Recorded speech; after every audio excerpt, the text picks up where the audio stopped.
आजको random blog हामी चाहिँ लागेको सनफ्लावर फिल्ड रामधुनीमा छ अरे। ए दाइ रामधुनी जाने कता रामधुनी नै हो। निकेश दाइ रेडी छ। लु अहिले बाटोमा देखाउँछु के कस्तो हुन्छ। अब जान्छौँ सनफ्लावर भेट्दिनँ भने अर्को गिडी हुन्छ। लु हामी चाहिँ घरबाट हिँडेको। आजको वेदर कस्तो छ दाइ? बवाल छैन। नयाँ चस्मा चाहिँ हेर्दा त दामी छ होइन, तर अब बाहिर चाहिँ हेर्दा कस्तो छ माइक किन्नुपर्ने रहेछ भर्खर यहाँ निकेशको तल्लो बाटो आएछु नि। अब चतरा जाँदाखेरि देखाउँछु नि है। यो चतरा जाने बाटो, यहाँबाट चक्करघट्टी जाने बाटो छुट्टिन्छ। बाटो चाहिँ अलिक खेल्डाङ खुल्डुङ नै छ। दूर दूर टक्कै राम्रो भ्यू। म यो दाइ त प्लिज मेरो रिक्वेस्ट छ तपाईँहरूलाई, यस्तो नेचरको ठाउँमा आएर मूत्र विसर्जन नगरिदिनु होला। फोटो खिचानु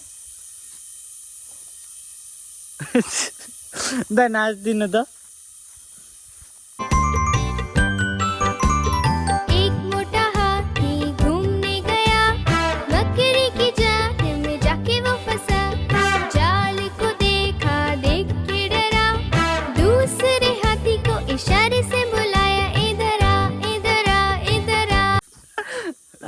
फोटो चाहिँ खिच न। रोड लौडै छैन, लौडै छैन, रोडै छैन।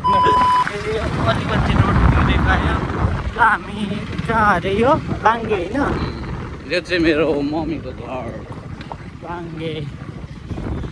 त्यहाँ कसैले बाङ्गेमा तपाईँहरूलाई हात खुट्टा लाग्यो भने निकेश दाइलाई सम्झिनु होला। यहाँको पहिला यो बाटो पहिला राम्रो थियो कि अहिले फाँक भयो। पहिला राम्रो थियो, हामी नि आएको। यो उसले ल्याएको थियो क्या हामीलाई आइट्सबाट। छिर्ने के तिमीलाई छिरौँ न त एकछिन। हामी चाहिँ क्याफेमा बस्छौँ अब। यो चाहिँ मेरो पाजुको क्याफे हो। ए हो ल, फ्रीमा कफी आयो। फ्रीमा कफी आयो। फ्रीमा आयो है, फ्रीमा आयो। निकेश दाइ फ्रीमा आयो है? होइन, पैसा दिनुपर्छ। यसरी त्यो आफ्नोमा पनि गएर पैसा तिरेर खानुपर्छ। ए फ्रीमा है, फिक्स फ्रीमा। निकेश दाइको डटपट हेरौँ है अहिले चाहिँ। निकेश दाइको बाजुको क्याफेमा छिर्यौँ। सुगर नखाने म। आमा तपाईँ चाहिँ कहिले देखिनु डाइटिङ भएको मान्छेको पेट हेर्नु है। सबै सेतै भयो। मेरो चाहिँ के भएको भने दाइ बारिस्टा सिकेँ नि होइन, यस्तो मलाई त्यो के नगर्छु जस्तो भएर क्याफे खोल्छु भनेर उफ्रेको थियो। सिक्दै यत्तिकै फेरि अनि आन्टीले के भन्यो? खोलिदिन्छु भन्नुभयो। खै अहिलेसम्म अरूको क्याफे गएर कफी खानु पर्यो। यसो हाम्रो चाहिँ लागि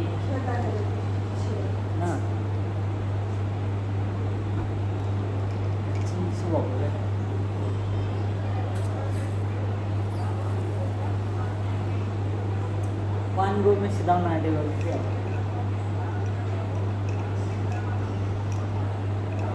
दाइ पैसा तिर्छु भन्दै त तिर्न दिएन नि त। कस्तो तिर्दै दिएर म देखाउन आँटेको थिएँ कि निकेश दाइको हालत। मलाई देखाउने गिटी लाग्यो क्या, म पनि गाली खान्छु होस् भनेर। हाम्रो दाइलाई पैसा धेरै भएको छ, कोहीलाई चाहियो भने माग्दा हुन्छ है। ओइ बरेज हुँदै रहेछ त। एकजना म्यामहरू आउँदै हुनुहुन्छ राम्री राम्री। म्याम हेर्नु न बोकाहरू।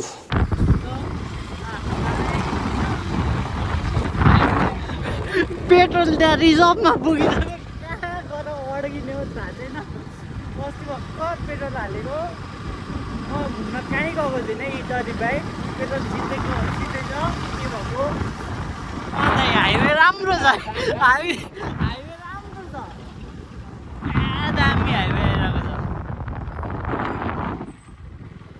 हाइवे सबतिर बन्दैछ अहिले हामी लोकेसन थाहा छैन हामी हराइसक्यौँ एउटा भिडियोको भरमा हिँडेको पेट्रोल नि छैन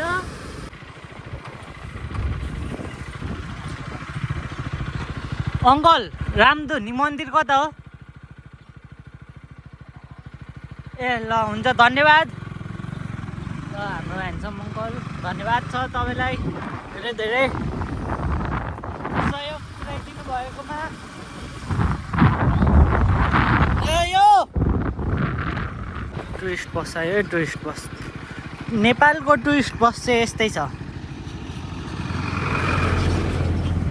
दामी छैन टुरिस्ट बस ल हामी अगाडि जाऊँ अगाडि देखाउँछु अहिले के हुन्छ जगरघटीबाट यो रामधुनी आउने बाटो रामधुनी मन्दिरहरूले लोकेसन त हामीलाई पनि पर्फेक्टली त थाहा भएन होइन त्यही रामधुनी मन्दिर आउने बाटो अरे कहाँ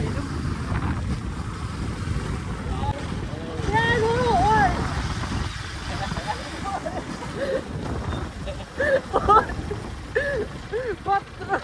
कत्रो उतो गरेको त सेरु सनफ्लावर कालोवाला सनफ्लावर छ नि यही जस्तो लाग्यो हौ मलाई यो त होइन हौ भिडियोमा त ठुलो थियो त अनि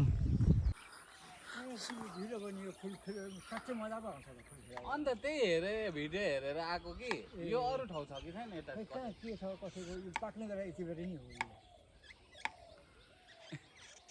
ठिक्क फुल मजा हुन्छ क्या फुल भएको लागि अन्त फुल भएको भए चाहिँ फुलेको एउटा मात्र दाइ चाहिँ यहाँ फुल माग्दैछ हेरौँ सनफ्लावर यही त हामी हेर्न आएको अब हामी लाग्दिन्छौँ होइन एकचोटि मन्दिर पुगेर आउनुपर्छ हौ ल जाऊँ मन्दिर तिमीलाई सनफ्लावर मनपर्छ भनेर पुरै यो नि गरिदिएको छु पुरै ल्याइदिएको छु यो चाहिँ बाँदरै बाँदर हुन्छ लागेको हामी यस्तो छ सनफ्लावर हाम्रो मेरो भाग्यमा जस्तो ऊ रहेन रहेछ हल्का थोरै समयको लागि रहेछ त्यस्तै छ सनफ्लावर पनि त्यस्तै हो हल्का समयको लागि रहेछ त्यो हाम्रो सनफ्लावर छ नि यो एउटाले चित्त बुझेन क्या मलाई दिन त धेरै मन थियो कि कस्तो म सनफ्लावर एउटा उसको नाममा सनफ्लावर गार्डन नै बनाइदिन्छु पहिला मैले त्यही सोचिरहेको थिएँ ओके अब चाहिँ हामी फर्केको होइन सनफ्लावरको हालत त्यस्तो भइसक्यो दाइले स्पिड कुदाएर सनफ्लावरको टुप्पी सबै निक्लिसक्यो होइन म पौडी खेल्ने अरे नेक्स्ट टाइम म पठाइदिन्छु नि तिमीलाई सनफ्लावर अहिले चाहिँ कुदाएर यस्तो फाँक बनाइदियो अब त्यही हो जिन्दगी म त्यहाँ भैँसीहरू नुहाउँदै थियो यस्तै नुहाउँदैछु ल आजको लागि चाहिँ ब्लगहरू सिद्धियो बाख्रा हेर्नु मजाले धन्यवाद।